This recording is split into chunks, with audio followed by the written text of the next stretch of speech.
Hi everyone. I've got one last nighttime reading for you about someone in your past. Could be your recent past. It could be more prolonged. It's not someone you were ever involved with, but it's someone who wants you to know that their behavior was based on deeper feelings that they had for you that they could not express. These feelings were overwhelming. They've never had them before about anyone, not even the people that they had, dated or been with romantically. It wasn't just romantic feelings or admiration. It was like a breaking open of the self that you helped allow for them. And really what they want to say is they admire you, they care for you, they think about a reality where you could expand upon this connection, because without you in their life, they can see now, it's, absence makes the heart grow fonder. They can see what an impact you made and what seeing you with frequency did to their psyche. It lifted them up. I feel like that honk is a confirmation of that.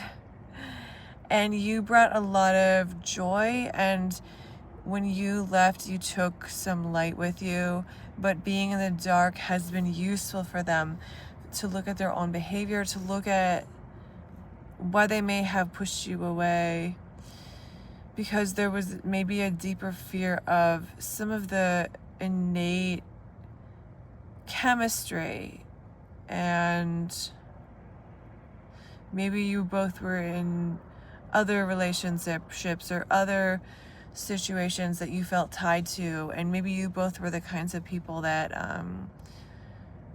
wouldn't want to hurt another person. So really there's a lot of mirroring in the dynamic.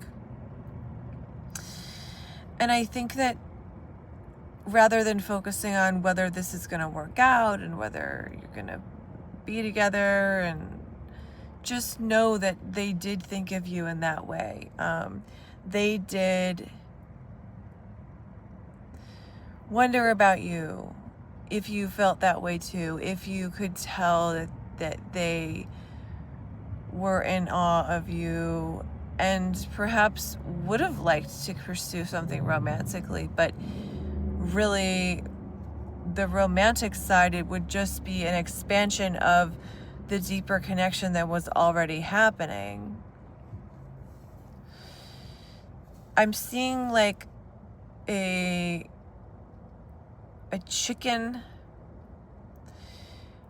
I'm not sure. I forget what. I'm really into animal symbolism, and I think I forget what chickens mean right now. But I want to think of just the basic thing, like, when people play chicken, like you could play it on jet skis or like motorbikes or whatever. It's very dangerous, but it's like, see how close you can get without crashing and then swerve next to each other. It's it's a very stupid thing that men do. I'm sorry. I'm sure it's fun and exhilarating in the moment, but that is kind of what happened here. It was like you had a yearning in your lives, like a space that was needing to be filled by intimacy and care and love. And whatever the dynamic was, however you were interacting regularly, that was met in these instances of connection for both people. And sometimes when the world is cold and no one understands us, and someone suddenly does and offers kindness and offers their heart to us, it's almost too much, and we shut down. And that may have been what happened here. I don't want you to think of the door as being closed completely here. in this dynamic. Life has many twists and turns, but the best thing to do is to let go of the outcome and just know that you are not crazy for picking up on these sort of cues. There was a lot of positive energy and like momentum, especially in the beginning.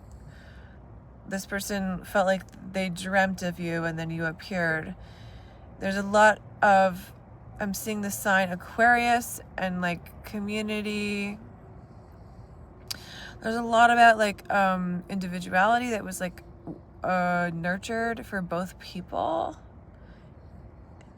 And both people encourage the other's individuality and uniqueness. And I'm also seeing The Red Tent. I don't know if you've read that book. It's by Anita Diamant. It's about a real thing that happened when women would raise their children in these like tribes with no men, basically. I think this is pre-biblical times, and they would give birth in these birthing tents that were red, and it becomes a symbol for other things in terms of women's struggle. And I'm mentioning that because I'm trying to be open with these readings and let just what comes through come through. But I loved that book when I was young. I'm a big reader because I liked hearing the stories of struggle that women go through. And I think that there may be an element. There's these two people. I'm thinking that it's the person that we're talking about is of the opposite sex, which is why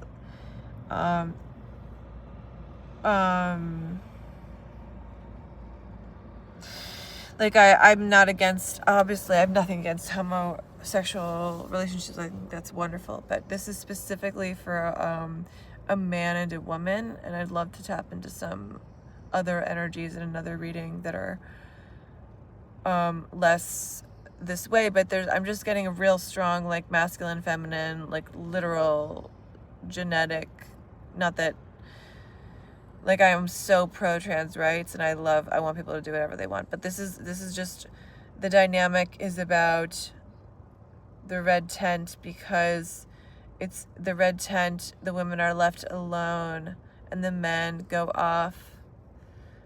This person and you may both have had abandonment from family and feel very alone in the world, and there was a recognition of like a soul recognition, like soul family.